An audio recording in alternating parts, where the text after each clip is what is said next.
नमस्कार, मैं हूं आपके साथ सोनिया चौहान। हमारे खास कार्यक्रम मसला में आप सभी का स्वागत है। हरियाणा की 10 लोकसभा सीटों पर 25 मई को छठे चरण में भले ही चुनाव हो गया हो, लेकिन चुनाव के खत्म होने के बाद भी सियासत थम नहीं रही है। नतीजे 4 जून को आएंगे, लेकिन 4 जून से पहले वोटिंग के बाद भी सभी राजनीतिक दल अपनी अपनी जीत का दावा कर रहे हैं और वहीं बीजेपी की तरफ से एक बार फिर से सभी 10 सीटों पर करनाल उपचुनाव में जीत का दावा किया जा रहा है और वहीं इंडिया गठबंधन भी लोकसभा की 10 सीटों पर जीत का दम भरता नजर आ रहा है। और इन सब के बीच हरियाणा में बोगस वोटिंग का मुद्दा भी गरमाया हुआ है। दरअसल हरियाणा में इस बार मतदान प्रतिशत कम रहा और अब कम हुए मतदान और साथ ही बोगस वोटिंग का मुद्दा लगातार गरमा रहा है और साथ ही बोगस वोटिंग के मुद्दे पर लगातार सियासत हो रही है। हरियाणा के पूर्व सीएम ने बोगस वोटिंग के मुद्दे पर कहा कि अधिकारियों को चिन्हित किया जा रहा है और ऐसे अधिकारियों पर एक्शन लिया जाएगा। वहीं पूर्व सीएम मनोहर लाल के बयान पर नेता प्रतिपक्ष भूपेंद्र सिंह हुड्डा ने भी पलटवार किया। हुड्डा ने कहा कि मनोहर लाल किस अथॉरिटी से एक्शन लेने की बात कह रहे हैं और कहा कि भारतीय जनता पार्टी ने अभी से अपनी हार स्वीकार कर ली है। लेकिन ऐसे कर्मचारी जो पॉलिटिकली एफिलिएशन दिखाते हैं, ऐसे लोगों की पहचान भी हो रही है, बल्कि उसमें से कुछ लोगों ने सस्पेंड भी कर दिया, नोटिस दिया, लिस्टें बनवा करके और 4 जून के बाद इनके खिलाफ निश्चित कार्रवाई करेंगे। क्योंकि आखिर लोकतंत्र का मजाक है ये। कोई नया इम्प्लीमेंटर सरकार का कोई अधिकारी कर्मचारी नहीं कर सकता। ये आचार संहिता का उल्लंघन उनके ऊपर तो लालच है। उन्होंने लिखा है तो आचार संहिता विपक्ष ने बूथ कैप्चर किया और उसमें अधिकारियों और कर्मचारियों पर भी दोषारोपण किया गया कि बोगस वोटिंग कराई गई। ये आरोप पूर्व मुख्यमंत्री द्वारा एक वरिष्ठ जो भाजपा के सबसे वरिष्ठ जो नेता हैं प्रदेश के, उनके द्वारा लगाए जाने से ये बात स्पष्ट हो गई है कि वो कितने इस चुनाव से असहज हो चुके हैं। वो विपक्ष पर आरोप लगा रहे हैं बोगस मतदान का, जबकि सारे अधिकारी उनके द्वारा तैनात किए हुए हैं, सारे कर्मचारी उनके द्वारा तैनात किए गए हैं। इलेक्शन कमीशन भी उनकी कठपुतली बनी हुई है। उसके बावजूद जो विपक्ष को कहना चाहिए था, उन्होंने कहा, इससे ये संकेत हमें अवश्य मिलता है कि जरूर इन्होंने जैसे पिछले चुनाव में गड़बड़ी करके दीपेंद्र हुड्डा जी को जैसे हराने का काम किया था, इनकी अभी भी मंशा ये हो सकती है। वो क्या लगे हुए हैं, वो क्या है, वो कौन है एक्शन लेने वाले, क्या अथॉरिटी है उनकी? मैं बतौर विपक्ष नेता उनसे सवाल पूछना चाहता हूं, उनकी क्या अथॉरिटी है, किस बात के लिए? अरे गवर्नमेंट उनकी, वहां पोलिंग एजेंट उनके, पोलिंग एजेंट तो बैठे हुए ना, तो कोई ऐसी रिपोर्ट आई है क्या पूरे उसमें? उस टाइम तो करनी। अब ये जो इस किस्म के बयान जो है वो फ्रस्ट्रेशन के बयान होते हैं और मैं या अपनी हार स्वीकार करने के बयान होते हैं। हार स्वीकार कर चुके हो। सर एक सवाल सर, दिल्ली सरकार आरोप लगा रही है कि पानी की कमी हो रही है और हरियाणा पानी नहीं दे रहा है, तो दिल्ली में लोग पानी से त्राही मांग कर रहे हैं। तो बात करें वो सरकार से, अपना देखें। हमने हिस्सा बनता था, हमारे समय में तो पूरा देते थे हिस्सा सबका, हम अपना हिस्सा देते थे, लेकिन हमारा हिस्सा जो अभी मिलना है SYL का, वो क्यों नहीं केंद्र सरकार खोलती भाई ना?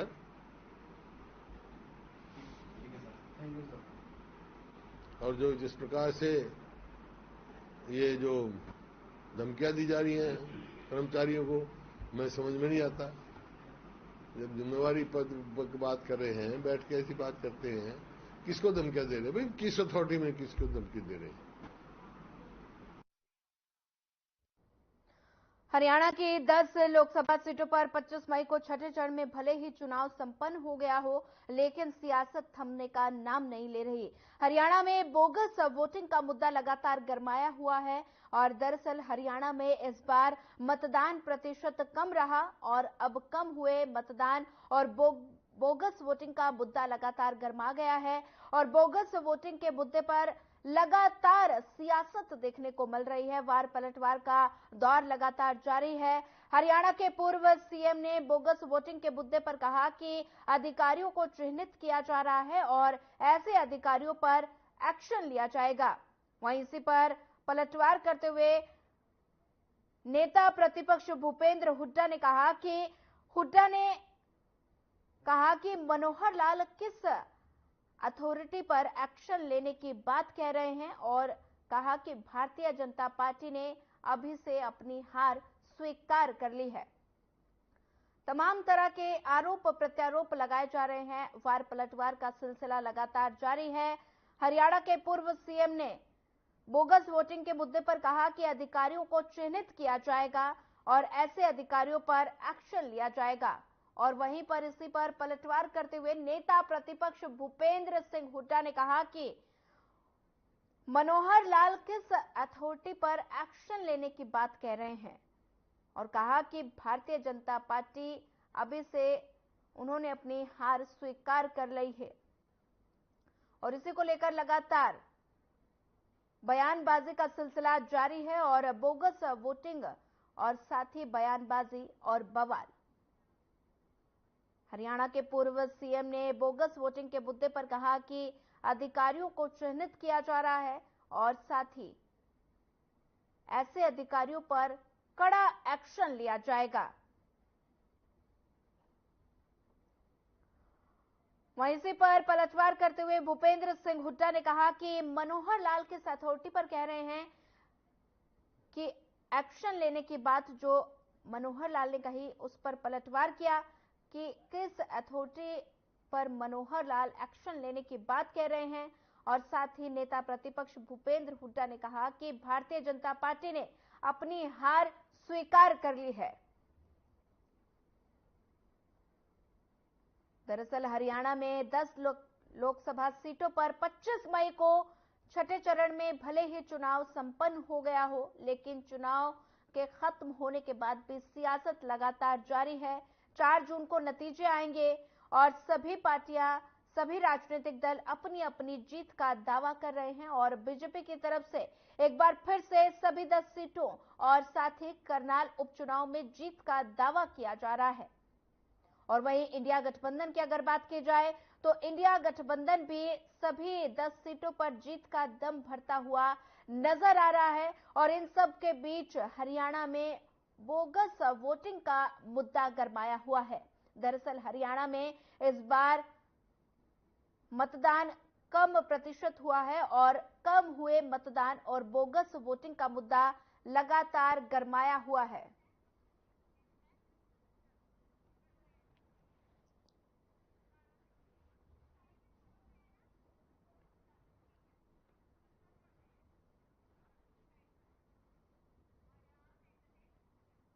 चलिए इसी पर लगातार चर्चा करते रहेंगे। हमारे साथ मेहमानों की ओर रुख कर लेते हैं। हमारे साथ मेहमान जुड़ गए हैं। बीजेपी प्रवक्ता वैशाली तोमर हमारे साथ जुड़ गई हैं और कांग्रेस प्रवक्ता अंश वत्स हमारे साथ जुड़ गए हैं। जेजेपी प्रवक्ता मेघराज यादव जी हमारे साथ जुड़ गए हैं और साथ ही इनेलो प्रवक्ता ओंकार सिंह हमारे साथ जुड़ गए हैं। आप सभी का इस चर्चा में जुड़ने के लिए आप सभी का पहले तो स्वागत है। और लगातार हरियाणा में बोगस वोटिंग का मुद्दा गरमाया हुआ है। वार पलटवार का सिलसिला लगातार जारी है। और सबसे पहले सवाल मैं लेना चाहूंगी वैशाली तोमर जी से, हमारे साथ जुड़ गई हैं। वैशाली तोमर जी, अभी आपने नेता प्रतिपक्ष भूपेंद्र हुड्डा जी का बयान सुना कि सरकार आपकी, मैनेजमेंट आपका, सब कुछ आपका, लेकिन फिर हरियाणा में बोगस वोटिंग क्यों? क्या कुछ कहेंगी?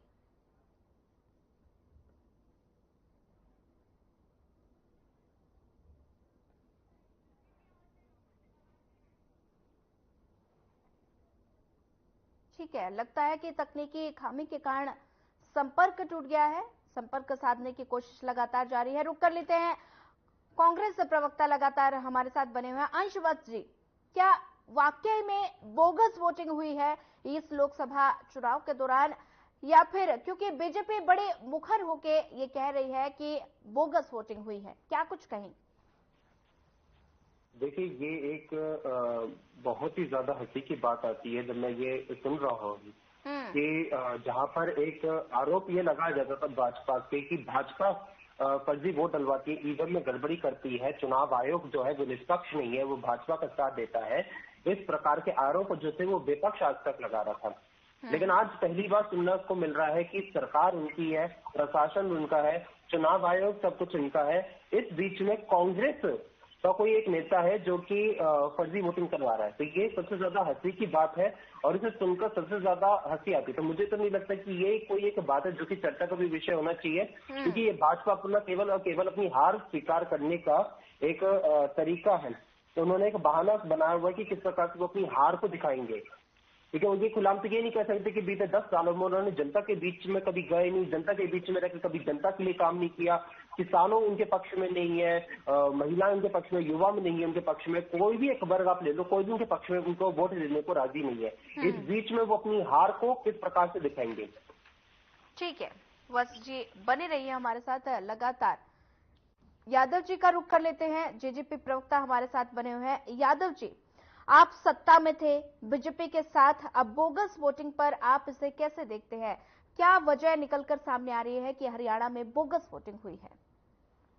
नमस्कार जी, आपको और आपके सभी व्यूअर्स को और हमारे प्रवक्ता भाइयों को हमारा नमस्कार जी। देखिए, बड़ी ही विडंबना है आपकी बात, जहां हर बार जो है ठीकरा ईवीएम के सर पे फोड़ा जाता था, वो अब ईवीएम से निकल के कहीं ना कहीं बोगस वोटिंग पे आ गया है। और जहां बात की जाती है कि देखिए, मुझे लगता है कि प्रदेश में जो शासन कर रही है पार्टी, उन्हें ये फील नहीं आ रही कि हमारा मुख्यमंत्री कौन है। वो कहीं ना कहीं कंफ्यूज है कि कहीं मनोहर लाल जी अभी भी सरकार चला रहे हैं या सैनी जी सरकार चला रहे हैं। और ये उसी का कहीं ना कहीं एक पार्ट है जो हम सबके सामने आ रहा है निकल के कि जी बोगस वोटिंग हो रही है। भाई, सरकार आपकी है, सब कुछ आपका है, तो ये सब चीजें आपके कंट्रोल में है, पहली चीज। दूसरा, कहीं ना कहीं अगर ऐसी हरकतें हुई है तो आपको ये भी पता होगा कि कौन कौन से पोलिंग बूथ है, कौन कौन से अधिकारी वहां अपॉइंटेड थे, वो आपके द्वारा या निर्वाचन आयोग के द्वारा जो है अपॉइंट किया गया था, उन सब के अगेंस्ट जो है आपने एप्लीकेशन दी या नहीं दी। तो कहीं ना कहीं मुझे लगता है कि चुनाव के रिजल्ट से पहले जो है, चाहे कांग्रेस हो चाहे बीजेपी हो, एक अपना अपना जो है तरीका पहले से ही रिप्रेजेंट करना चाह रहे हैं, पब्लिक के सामने पोर्ट्रे करना चाह रहे हैं। कल को अगर हमारी जो है सीटें कम रहती है तो कोई तो ईवीएम को दोष देगा, कोई बोगस वोटिंग को देगा। तो कहीं ना कहीं सारा जो खेल है वो उसके जो इर्द-गिर्द घूम रहा है। जहां तक बात आती है इलेक्शन की, सबको सामने देखा होगा कि ओवरऑल इलेक्शन जो वोटिंग परसेंटेज है वो बहुत कम रहा है। और कम वोटिंग परसेंटेज कहीं ना कहीं आपको भी पता है, और जो आज तक का जो डेटा रहा है उसके अकॉर्डिंग अगर हम जाते हैं तो उसके अंदर भी जो वोटिंग परसेंटेज कम होने का मतलब कहीं ना कहीं लोगों में मायूसी है इस इलेक्शन में जो बीजेपी के अगेंस्ट रहेगी। क्योंकि जहां आप 60% से अबव जहां पोलिंग की बात करते हैं तो वहां हमने देखा है कि कहीं ना कहीं जो है वोटर बाहर निकलता है, बाहर निकल के वो जो है कहीं ना कहीं एक पार्टी स्पेसिफिक को बेनिफिट पहुंचाता है। तो कहीं ना कहीं वो भी कहीं ना कहीं हार का और जो डिफरेंस का जो डर है वो सता रहा है, और उसको दूर करने के लिए अभी से हर पार्टी अपने अपने पैतरे जो है आजमा रही है, चाहे वो ईवीएम को दोष देने का हो या लेटर ऑन जो है ईवीएम को, और अभी आपका जो है पोलिंग का। तो इन चीजों पर चर्चा चल रही है। मुझे याद आ रहा है एक अभी सीरीज आया था थोड़े दिन पहले, महारानी। तो उस महारानी सीरीज के अंदर क्या होता है, इन बिटवीन सीएम बदल दिया जाता है, और जब सीएम किसी काम के लिए बोलता है तो उसको ये बोला जाता है उनके सचिव के द्वारा, जो पुराने सीएम थे, कि अभी सर ने मना किया है किसी भी काम करने के लिए। तो वो कहता है लास्ट में कि यार मेरा गांव है, उसमें तो काम कर लेने दो। कहीं ना कहीं ऐसी स्थिति हरियाणा में भी बन गई है। सीएम अपने आप को सीएम नहीं समझ पा रहे हैं, वो अभी भी अपने आप को एमपी की तरह रिप्रेजेंट कर रहे हैं, और जो एक्स सीएम है वो हर जगह अभी भी ऐसे प्रेजेंट हो रहे हैं जैसे कि वो सीएम पद पे हो। और कहीं ना कहीं उन सब नाकामियों को छुपाने के लिए नए नए तरीके निकालकर, और जो एक बहकाने का स्वरूप चलता है पुराना पब्लिक को, जबकि ये भूल गए कि अब यूथ आगे आ गया है और यूथ काफी पार्टिसिपेट कर रहा है, और कोई स्पेसिफिक हर आदमी के हाथ में कैमरा है, हर आदमी अपनी बात जो है आराम से रख पा रहा है, और बड़े आराम से हर एक चीज मैसेज जो है पब्लिक तक पहुंच पा रहा है। तो ये जो हथकंडे पुराने वो चल नहीं पाएंगे, और हम तो यही कहेंगे कि आने वाला समय बहुत अच्छा रहेगा। बहुत अच्छे इलेक्शन हुए हैं, और जो भी पार्टी है उन इलेक्शन के अकॉर्डिंग अपने अपने जो है आने वाले विधानसभा इलेक्शन की तैयारी करनी चाहिए, जो कि जेजेपी पार्टी बहुत ही समझदारी से, और आने वाले इलेक्शन की तैयारी में भी हम जुट चुके हैं। और साथ में इस इलेक्शन में भी मैं एक बात आपके दर्शकों को और अपने सभी साथियों को कहना चाहूंगा कि जेजेपी इस इलेक्शन में थर्ड फ्रंट जिसे कहते हैं या तीसरा विकल्प निकल कर उभरेगी और ये दिखाएगी कि इतनी जो हमने 4.5 साल की जो सरकार में रह के सहयोग कर किया है उसका कहीं ना कहीं अगर कोई हमसे नाराज था तो हम उसको मनाने भी कामयाब हो पाए हैं और जो यूथ है वो पूरा जो है जेजेपी को पूरा सपोर्ट समर्थन जो है इस इलेक्शन में दिया है। ठीक है, बने रहिए हमारे साथ यादव जी। रुक कर लेते हैं, इनेलो प्रवक्ता हमारे साथ ओंकार सिंह जी लगातार बने हुए हैं। ओंकार सिंह जी, बोगस वोटिंग को लेकर सियासत या हकीकत किस तरह से देखते हैं? ये सियासत लगातार इस पर गरमाई हुई है या कुछ हद तक हकीकत नजर आ रही है, इसे कैसे देखते हैं? सोनिया जी, आमतौर पे ये सुना है कि सत्ता पक्ष पर आरोप लगता है कि विपक्ष सत्ता पक्ष पर आरोप लगाता है कि सत्ता पक्ष ने चुनाव प्रक्रिया का दुरुपयोग किया, बोगस वोटिंग कराई, जाली वोटें डाली। लेकिन यहाँ तो उल्टा हो गया, बहुत अजीब सी बात है। और उल्टा भी कहा हुआ, बीजेपी की पार्टी जो ये कहते हैं हमारे पास पन्ना प्रमुख है और ये कहते हैं हमारे पास अर्ध पन्ना प्रमुख है, मतलब आधे पन्ने का भी प्रमुख है। इतने कार्यकर्ता होने के बावजूद इन्होंने हरियाणा में हरियाणा कौशल रोजगार निगम के कार्यकर्ताओं को अपने बूथ पर बिठा रखा था। इतने सारे पन्ना प्रमुख, अर्ध पन्ना प्रमुख और हरियाणा कौशल रोजगार निगम के कार्यकर्ता होते हुए बोगस वोटिंग हो जाए तो बहुत अजीब सी बात है, हास्यास्पद लगता है, हंसी भी आती है।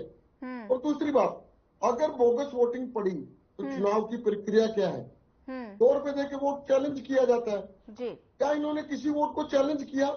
इन्होंने एक भी वोट चैलेंज नहीं किया, जो मेरे को लगता है। तो अब ये इन्होंने जो आरोप लगाया बोगस वोटिंग का, इसके पीछे जो मेरी समझ कहती है 2 कारण हो सकते हैं। पहला कारण तो ये अपनी हार का ठीकरा बोगस वोटिंग को देना चाहती है, ये पॉसिबिलिटी है। दूसरी बात, ये जनता को गुमराह करना चाहते हैं।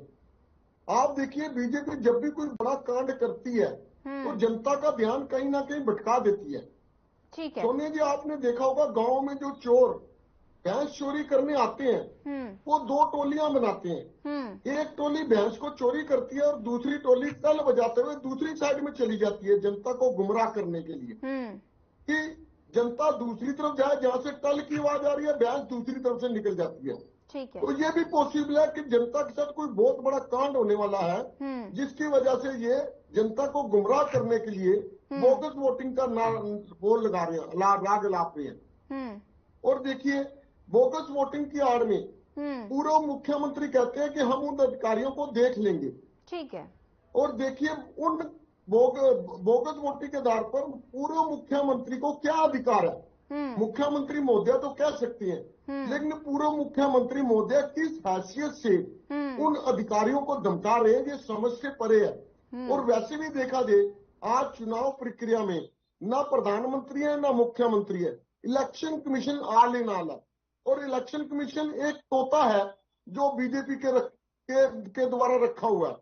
और उस तोते के होते हुए अगर ये कहते हैं कि हमारी सुनवाई नहीं हुई तो बहुत हास्यास्पद बात है। चुनाव आयोग इनका, जांच एजेंसियां इनकी, पुलिस इनकी और अर्धपन्ना प्रमुख भी इनके, उसके बाद भी अगर बोगस वोटिंग पड़ जाती है तो इनके अपने मुंह के ऊपर एक चांटा है। ठीक है, बहुत अजीब बात है, मेरे को ये हास्यास्पद लगता है। मेरे हिसाब से बोगस वोटिंग होना बहुत मुश्किल है। ठीक है ओंकार जी, इसी पर सवाल ले लेते हैं। हमारे साथ वैशाली तोमर जी फोनो लाइन पर, बीजेपी प्रवक्ता हमारे साथ लगातार बनी हुई हैं। वैशाली जी, आपने अभी नेता प्रतिपक्ष भूपेंद्र हुड्डा का बयान सुना, अभी हमने बाइट चलाई थी और उन्होंने उसमें कहा कि हरियाणा में सरकार आपकी, मैनेजमेंट आपका, फिर बोगस वोटिंग क्यों हुई? क्या कहेंगी?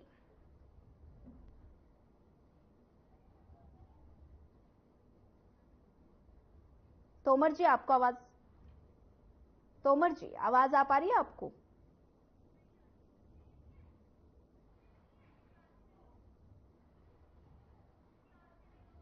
ठीक है, लगता है कि तकनीकी खामी के कारण शायद संपर्क टूट रहा है। लगातार रुक कर लेते हैं, कांग्रेस प्रवक्ता हमारे साथ लगातार अंश जी हमारे साथ बने हुए हैं। अंश, हरियाणा में बोगस वोटिंग की सरकार कितनी जिम्मेदार है और अगर ऐसा हुआ तो इसके पीछे की वजह क्या है? क्या कुछ वजह इसके पीछे निकलकर सामने आ रही है? क्या कहेंगे, क्या प्रतिक्रिया? देखिए, पहली बात तो बोगस वोटिंग जैसी जो बात है, ये ऑडियो जो है मेरे को बार बार सुनाई दे रहा है, तो प्लीज अभी इसको देख लीजिएगा। और मेरे को जो मेरे ही ऑडियो वापस आ रहा है ना, इससे जरा क्लिक करवा दीजिए। ठीक है।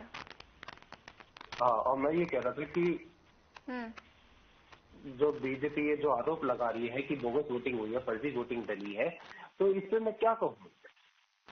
मतलब आप खुद देखिए ना, ये हमारे नेता प्रतिपक्ष जो है, उन्होंने भी ये बात क्लियर कर दी है कि मैनेजमेंट उनका है, सरकार उनकी है, सब प्रशासन उनका है, सब कुछ उनका है। सबसे पहली बात तो अगर ऐसी वोटिंग हुई है तो सबसे पहले तो ये सरकार की नाकामी है। दूसरी बात ये है कि ऐसी चीज होना ही सबसे ज्यादा हंसी का विषय है। ये आप अपनी हार से इतने ज्यादा बौखला गए कि आप इस प्रकार के आरोप लगा रहे हो। अब आपको इस प्रकार की चीजों के पीछे छुपने का अब आपको सहारा लेना पड़ रहा है कि फर्जी वोटिंग डली है, वो भी ऐसी जगह पे जहां पर आपकी सरकार रही है। तो असल बात यह है कि भाजपा की ये नाकाम है, भाजपा की बात से नहीं कर पा रही है।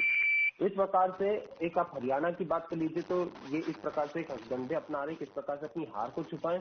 और उधर मोदी जी अगर आप देखेंगे तो जब चुनाव प्रचार पूरी तरीके से थम चुका, इस बीच पे अपना चुनाव प्रचार करने का एक नया तरीका उन्होंने अपनाया है कि किस प्रकार से वो चुनाव प्रचार समझाने के बाद भी अपना प्रचार कर सकते हैं, कर पा रहे हैं।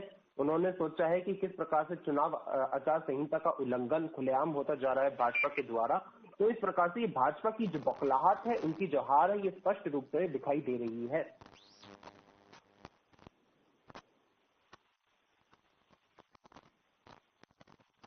यादव जी, तमाम तरह के आरोप सभी पार्टियां एक दूसरे पर लगा रही हैं, आपकी क्या प्रतिक्रिया बोगस वोटिंग को लेकर? देखिए, मैं इसमें दोबारा से एक बात कहना चाहूंगा कि जहां अभी ओंकार जी ने बताया कि हर बूथ पर जो है बूथ लेवल कार्यकर्ता है, ये बहुत बड़ा जो है तोतई की तरह रटा जा रहा था बार बार कि हमारे पास बूथ लेवल पे कार्यकर्ता है, हर बूथ पे हमारे एजेंट बैठे हुए हैं। तो मुझे कहीं ना कहीं ऐसा लगता है अगर इतना ही स्ट्रॉन्ग बेस है तो वो सब कहाँ थे? अगर आपके पास बूथ लेवल पे इतने बड़े कार्यकर्ता है तो क्यों नहीं किसी ने भी किसी भी वोटिंग को जो है चैलेंज क्यों नहीं किया? आप ये बताइए कि कितने वोटिंग जो है आपने अभी तक किस बूथ पे जो है आपने चैलेंज किया और उसको जो रिटर्निंग ऑफिसर आपके जो पदाधिकारी वहां पे मौजूद थे, आपने कितने रजिस्टर करवाए? या सिर्फ आप एक फेक न्यूज चला के आप ये दिखाना चाहते हो कल को अगर सीटें कम ज्यादा होती है तो उसका असर हमारे ऊपर ना पड़े? जैसे कि अभी आपने देखा हो कि एक इंटरव्यू देख रहे थे हम, जिसके अंदर हमारे माननीय प्रधानमंत्री जी जो बोल रहे हैं कि मैंने तो जो है मजाक में 400 पार बोल दिया था ताकि जो है सारी विपक्ष का ध्यान 400 पर चला जाए और वो 400 के बारे में करे और वो करते रहे। तो कहीं ना कहीं मुझे लगता है कि वो कहीं ना कहीं प्लानिंग की, बट जो अभी करंट सीटों का जो माहौल बनता नजर आ रहा है वो कहीं उस तक नहीं पहुंच पा रहे हैं। लेकिन वो ठीक तरह सर पे फूटे उससे पहले उसको मजाक का जुमले का नाम दे दिया गया है। वही अगर मैं बात करता हूँ स्पेसिफिक, अगर हम गुड़गांव की जाए जहाँ पर हमारे बहुत ही युवा साथी फाजिलपुरिया जी इलेक्शन लड़ रहे थे गुड़गांव से, अगर मैं वहां की बात करता हूँ स्पेसिफिक बीजेपी पार्टी की, तो कहीं ना कहीं हमें ये भी साफ तौर पर नजर आया है कि जो गुटबाजी है पार्टी की, जितने भी सीनियर लीडरशिप थी वो कहीं ना कहीं गायब थी। अगर आपकी सीनियर लीडरशिप ही गायब थी, अगर मैं गुड़गांव की बात करता हूँ, तो कहीं ना कहीं हरियाणा में और जगह भी वो लोग गायब हो गए। तो इस वजह से उन सब रीजन्स को अभी से पोर्ट्रे किया जा रहा है ताकि पब्लिक कल को ये ना बोले जनता कि भैया ये क्या हुआ, एकदम से ऐसा हो ही नहीं सकता था।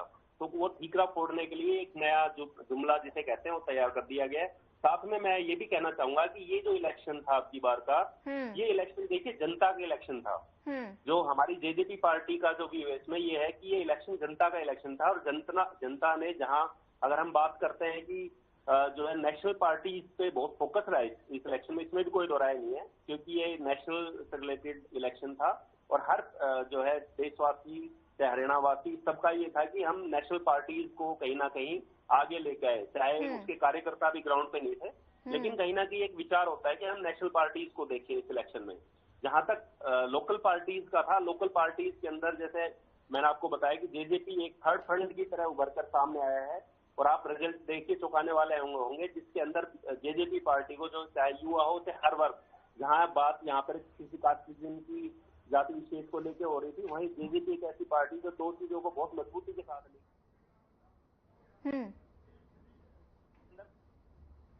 जो है सबसे आगे रखा है और हमने एक बहुत ही अच्छा विकल्प देने का काम किया इस इलेक्शन में।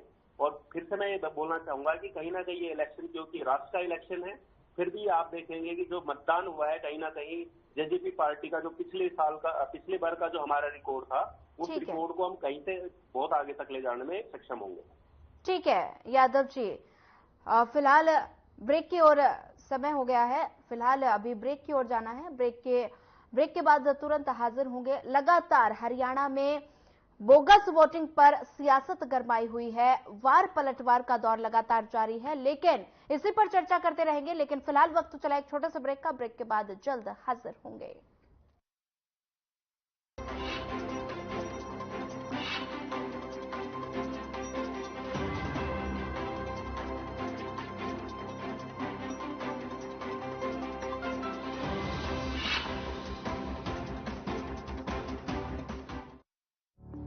Through constant innovation, the group provides its clients with value-added, environment-friendly products.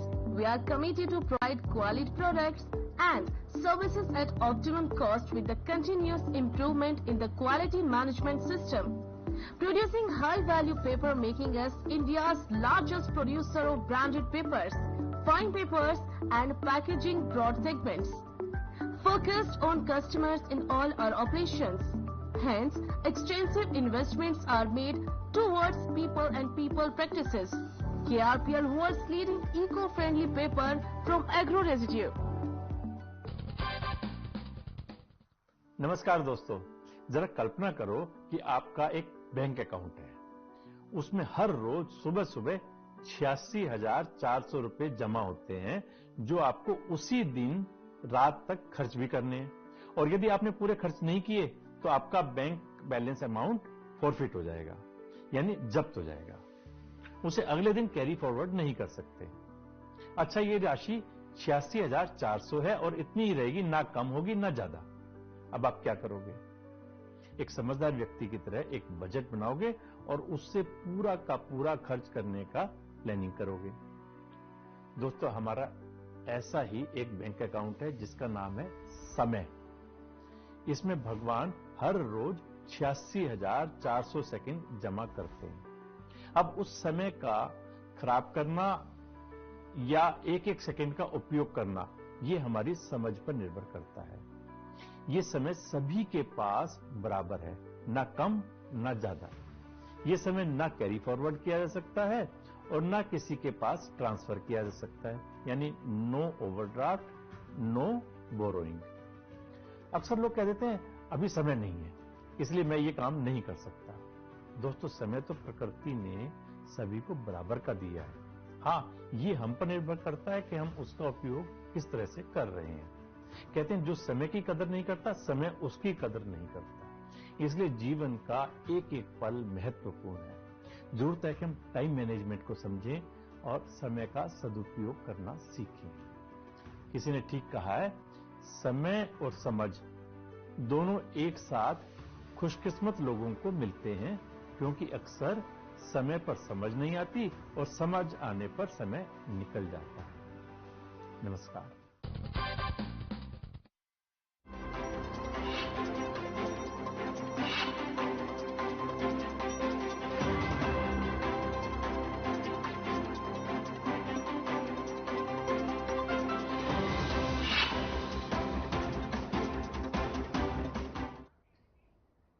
Break के बाद आप सभी का एक बार फिर स्वागत है। बढ़ते हैं चर्चा में आगे। लगातार हरियाणा में बोगस वोटिंग का मुद्दा जो है वो लगातार गरमाया हुआ है। सभी पार्टियां वार पलटवार कर रही हैं और साथ ही पूर्व सीएम मनोहर लाल ने कहा कि लगातार ऐसे अधिकारियों पर एक्शन लिया जाएगा और साथ ही इसी पर पलटवार करते हुए भूपेंद्र सिंह हुड्डा ने कहा कि किस अथॉरिटी के आधार पर मनोहर लाल कह रहे हैं कि अधिकारियों पर एक्शन लिया जाएगा। और साथ ही उन्होंने कहा कि भारतीय जनता पार्टी ने अपनी हार स्वीकार कर ली है। और इसी पर चर्चा में आगे बढ़ते हैं। लगातार हमारे साथ वैशाली तोमर जी, बीजेपी प्रवक्ता, हमारे साथ फोन लाइन पर जुड़ गई हैं। तोमर जी, अभी आपने नेता प्रतिपक्ष भूपेंद्र सिंह हुड्डा का बयान सुना। उन्होंने कहा कि सरकार आपकी, मैनेजमेंट आपका, फिर बोगस वोटिंग क्यों हुई? क्या कुछ कहेंगी? जी बिल्कुल, देखिए विपक्ष है, विपक्ष का काम तो कुछ ना कुछ कहना ही है। और जाहिर सी बात है कि जब भी कोई कुछ भी, ये लोग अपनी चालाकियों से जब भी सरकार को खराब करने की कोशिश करते हैं, उनके काम में कमियां, जब इनको खामियां नजर नहीं आती हैं और अपनी चालाकियों से, अपने कुकृत्यों से कुछ ऐसी चीजें सामने लाकर जानबूझकर सरकार को नीचा दिखाने के लिए और जनता के बीच में उसको गिराने के लिए ऐसे काम करते हैं, तभी ये इस तरह की वीडियो वायरल और इस तरह का इनकी सोची समझी साजिशें होती हैं कि किसी भी तरह से जनता, जो सरकार है जो सही तरीके से कार्य कर रही है, उसको किसी भी तरह से उसको नीचा दिखाया जाए, उसको बेकार साबित किया जाए। तो उसमें इनकी पूरा ये दिमाग, पूरी अपनी व्यवस्था, पूरा अपनी समझ, पूरी अपनी बुद्धि और पूरे अपने समय का इस्तेमाल करते हैं और ये हर बार, हर समय और समय समय पर इस चीज को साबित कर देते हैं। मैं तो बस इतना ही कहूंगी हुड्डा जी को कि वो अपनी हार से उनको जान चुके हैं कि बस अब 4 तारीख का समय अब नजदीक आ रहा है। अब आप भी, सोनिया जी आपके सामने भी होगा, हम भी यहाँ बैठकर बता रहे होंगे, 4 तारीख को सब कुछ सामने आ जाएगा, दूध का दूध और पानी का पानी हो जाएगा कि किस तरह से जनता को बरगला रहे थे। ठीक है वैशाली जी, इसी पर जवाब ले लेते हैं। वैशाली जी हमारे साथ लगातार कांग्रेस प्रवक्ता बने हुए हैं, वत्स जी क्या कुछ कहेंगे? भारतीय जनता पार्टी तमाम तरह के आरोप लगा रही है और वही वैशाली जी को अभी आपने सुना, वैशाली जी कह रही है कि कांग्रेस में हार की बौखलाहट है इसलिए ऐसे आरोप लगा रही हैं, क्या कुछ कहेंगे?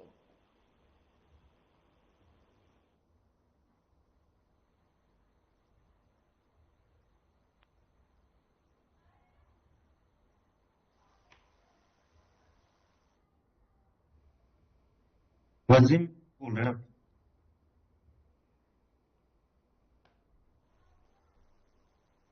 नहीं आ रही आपकी बिल्कुल जी, वंशी म्यूट पे बोल रहे हैं।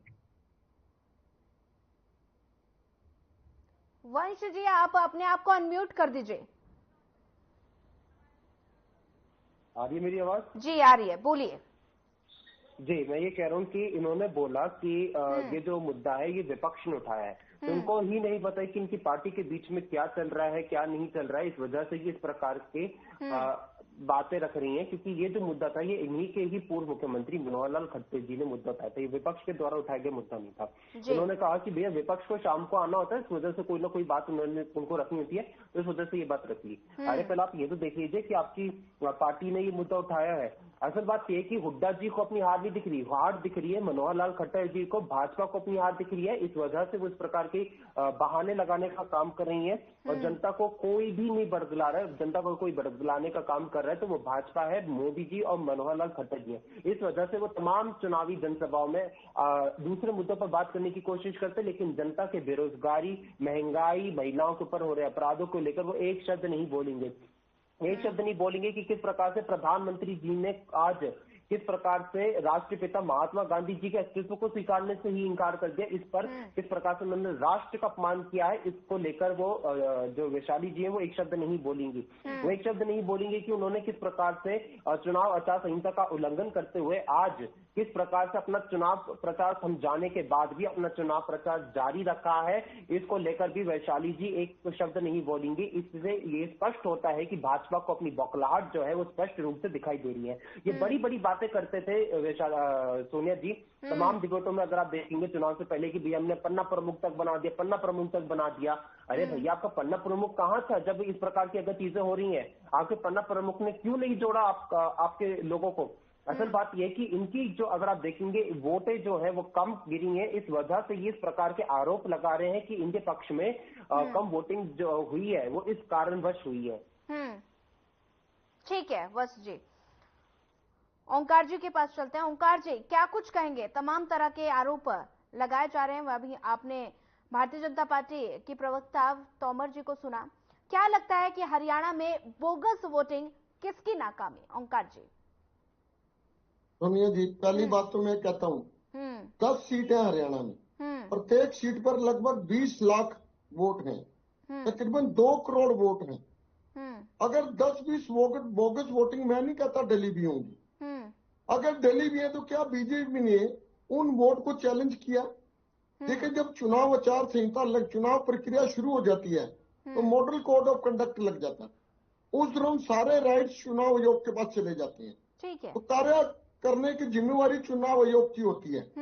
लेकिन अगर बीजेपी ने कोई शिकायत करी है और चुनाव आयोग ने संज्ञान नहीं लिया तो मेरे ख्याल ये दुनिया का पहला मैटर होगा कि जिसकी सरकार हो उसी का चुनाव आयोग संज्ञान ना ले। अब देखिए इस सरकार ने मुख्य चुनाव आयोग तो Z+ सिक्योरिटी दे दी। क्या कारण है उसको Z+ सिक्योरिटी देने का? क्या खतरा मुख्य चुनाव आयोग को? उसका काम तो सिर्फ निष्पक्ष चुनाव कराना है। अगर उसको Z+ सिक्योरिटी देगी, इसके कारण क्या हो सकते हैं, ये भी बड़े सोचने की बात है। हाँ, बोगस वोटिंग का जहां तक सवाल है, मेरे को नहीं लगता कि कोई ऐसी प्रक्रिया हुई होगी। अगर हुई है तो मुख्यमंत्री महोदय को, पूर्व मुख्यमंत्री महोदय को तुरंत इसकी शिकायत करनी चाहिए और उनकी शिकायत पर कार्रवाई चुनाव आयोग अवश्य करेगा। ठीक है, तोमर जी से सवाल ले लेते हैं। वैशाली जी, आपने सुना तमाम तरह के आरोप दोनों पार्टियों की ओर से लगाए गए। आपने वत्स को भी सुना और साथ ही ओंकार जी को भी आपने सुना। भारतीय जनता पार्टी लगातार बौखलाहट में और अपनी हार को लगातार देख रही है, जिसका ठीकरा बोगस वोटिंग पर फोड़ रही है। क्या कुछ कहेंगी तोमर जी? जी, मैंने वत्स जी को सुना। पहली बात तो उन्होंने मुझे ठीक से सुना ही नहीं, तो मैं कहूंगी कि जब वो दूसरों की बातों का जवाब दें तो उसको पहले बेहतर तरीके से सुन लें। मैंने कहा था, मैं दोबारा से अपनी बात दोहरा रही हूँ कि जो बोगस वोटिंग का है या कुछ भी इस तरह की चालाकियां और चालबाजियां जो करते हैं वो विपक्ष का काम है। इस तरह उनको पता है कि उनकी सरकार कुछ भी कर लीजिए, जनता उनको वोट देने नहीं वाली है। ये हमारे ऊपर आरोप लगा रहे हैं, बीजेपी के ऊपर आरोप लगा रहे हैं कि कहाँ है उनके पन्ना प्रमुख और कहाँ है उनके अन्ना प्रमुख। 4 तारीख का तो इंतजार करिए, सामने आ जाएगा, आप खुद ही देख लीजिएगा कहाँ है कहाँ नहीं है। हमारे तो पन्ना प्रमुख कहीं ना कहीं नजर आ ही जाएंगे। आप इनका बताइए, इनके तो कोई पन्ना प्रमुख छोड़िए, कुछ है ही नहीं। पार्टी में इनको यही नहीं पता कि अभी कौन किस दायित्व पे है। ये शुक्र करिए कि इनकी प्रवक्ता बन गए हैं और बैठकर बोलते हैं, लेकिन और इनके पार्टी के कोई भी आप पदाधिकारी बता दीजिए कि इनकी पार्टी के पदाधिकारी ही नहीं कहीं नजर आएंगे आपको। कार्यकर्ताओं की तो बात ही भूल जाइए। आप सिर्फ पैसे देके कहीं भी जनता को आंदोलन करवा सकते हैं, किसी को भी एक मोटी कमाई देके कि यहाँ रास्ते जाम करवा लीजिए, यहाँ आम जनता को परेशान कर लीजिए, वहाँ आम जनता को परेशान कर लीजिए। बाकी आप जबरदस्ती किसी को पैसे देके वोट नहीं डलवा सकते। मोदी जी को पैसे देके आप मोदी जी की, जो लोगों के दिल में मोदी जी के नाम की जगह है, मोदी जी के नाम की लहर है, मोदी जी को पसंद करते हैं, वो नहीं आप कर सकते। एक ऐसी राहुल गांधी जी की एक रैली ऐसी बता दीजिए कि जब देश की माताएं जो 80-90 यहाँ तक कि 100 साल की भी हैं, वो उनको माथा चूम रही हो या उनके लिए रो रही हो, आप कहीं गली में निकल जाइए सोनिया जी। और मैं वत्स जी को भी कहूंगी कि आज मेरे कहने से गली में निकल जाइए और 90 साल ठीक है, इसी पर जवाब ले लेते हैं। तोमर जी इसी पर जवाब ले लेते हैं। क्या कुछ कहेंगे अंश जी, क्या प्रतिक्रिया? चाहूंगा कि हाँ, मैं इनको ये कहना चाहूंगा कि इन्होंने बात करी कि पैसे देकर प्रदर्शन करवा सकते हैं। एक हमें कोई चीज से एक किस्सा याद आया, अभी कुछ दिन पहले का ही है, चुनाव जब आचार संहिता लग गई थी उसके बाद का। AICC हमारा जो कांग्रेस मुख्यालय है राष्ट्रीय, उसके बाहर उन्होंने भाजपा के तमाम जितने भी यूथ विंग के उन्होंने अपने पैसे देकर लोगों को बुला सकते थे, यूनिवर्सिटी से लोगों छात्रों को बुला सकते थे, उन्होंने तमाम युवाओं को खड़ा कर दिया। वहां पर एक पत्रकार थे राष्ट्रीय चैनल के, उन्होंने उनसे सवाल पूछ लिया कि भैया आप ये जो पैम्पलेट लेके खड़े हो, हाथ में पर्चा लेके, आपको पता भी है किस लिए लेके खड़े हो? एक बंदा कोई और कुछ कह रहा है, कोई कुछ और कह रहा है, लेकिन पढ़ भी नहीं पा रहे थे कि वो पैम्पलेट पे लिखा क्या है, और वो चले थे भाजपा का पट्टा पहन के वहां पर प्रदर्शन करने। तो पैसे देकर कौन प्रदर्शन करवाता है, कौन चप्पा जाम करवाता है, वो भाजपा के प्रवक्ता को मैंने बता दिया। उन्होंने कहा कि पैसे देकर सभा में बुला सकते हैं, वोट डलवा सकते हैं, इनसे ज्यादा अच्छे से कौन जानता होगा। रायबरेली की एक सभा थी, मैंने कई बार इसका जिक्र किया कि अमित शाह जी की रायबरेली में सभा थी, वहां पर एक पत्रकार ने वहां पर सभा में मौजूद लोगों से सवाल पूछ लिया कि भैया आप यहाँ पे क्यों आए हो? तो उन्होंने बताया था कि भैया मैं 500 रुपए मिले थे, भाजपा के गुंडों ने उनको देख लिया कि वो रिकॉर्ड कर रहे हैं, तो वहां पे उनको मार डाला। वहां पे किस प्रकार से 300 रुपए लेकर मोदी जी की रैली में लोगों को लाया जाता है, इस प्रकार का एक और वीडियो सामने आया था। तो किसकी सभा में पैसे देकर लोगों को बुलाया जाता है, इस बात का मैं आपको प्रमाण दे दिया है। रही बात, इन्होंने सवाल पूछा कि राहुल गांधी जी की कोई भी आप एक रैली को लेकर दिखा दे जहां पर जो बुजुर्ग माता है उनका माथा चूम रही हूं। आप भारत जोड़ो यात्रा जो हमारी हुई थी, और उसके बाद भारत जोड़ो न्याय यात्रा जो हुई थी, आप दोनों यात्राओं को देख लीजिए वैशाली जी, दोनों यात्रा का आप किसी भी दिन का कोई भी आप रैंडम एक क्लिप चला लीजिए, उसमें आपको लाइव इसके पड़े रहते हैं टेलीकास्ट जो हमारे यूट्यूब चैनल पर, उस पर आप देख लीजिए कोई भी रैंडम क्लिप है, आपको तमाम जितनी भी बेरोजगार युवा थे वो आंखों में उनकी आंसू थे कि किस प्रकार से उनके साथ धोखा हुआ था, राहुल गांधी जी को किस प्रकार से वो गले लगा रहे थे, बूढ़ी माताएं जो थी किस प्रकार से वो उनका माथा चूम रही थी, उनको आशीर्वाद दे रही थी। और अभी हाल फिलहाल की प्रियंका गांधी जी की ही बात थी, किस प्रकार से वो एक अमेठी में सभा करके जा रही थी तो एक बुजुर्ग माता ने उनको रोका और उनके हाथ पर उनके सर पर हाथ रखकर उनको आशीर्वाद दिया। तो आप कोई भी क्लिप ले लीजिए, और सबसे ज्यादा मैं इस बात को कहने में बहुत ही ज्यादा गर्व महसूस करता हूं कि इस देश की कोई भी आप राज्य में चले जाए, किसी भी क्षेत्र में चले जाए, इस देश की महिलाएं अगर अपनी परेशानी को अगर किसी के सामने रखने में सुरक्षित महसूस करती हैं तो केवल और केवल राहुल